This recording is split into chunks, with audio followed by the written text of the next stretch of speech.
So in work organisations of the future, we might expect to see people that are highly connected across levels, that it's a networked form of organisation rather than hierarchical, and that people will organise about things that interest them and they care about.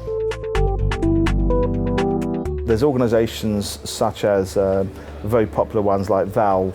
Valve as a game developer has no hierarchy.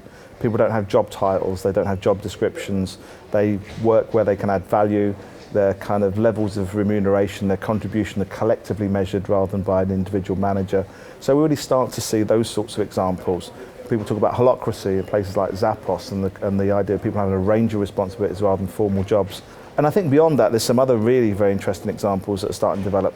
Even very traditional bureaucratic organisations, the degree of hierarchy is starting to erode, and we hear far more talk about networks in organisations than we do hierarchy. So there's a shift which is almost difficult to kind of challenge. It's gradually eroding and changing, and we can either resist it or we can embrace it, and I think our challenge is to embrace it.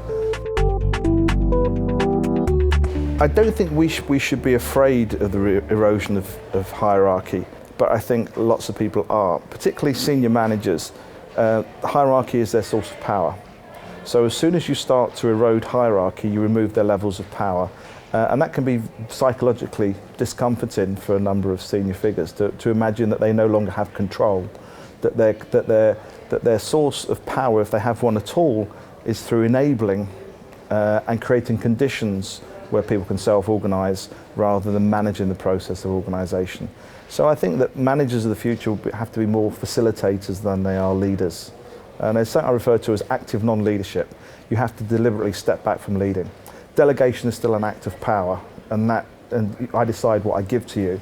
So I think it's even a question of stepping back from that and just creating conditions, creating the space where people can organise around things that matter to them.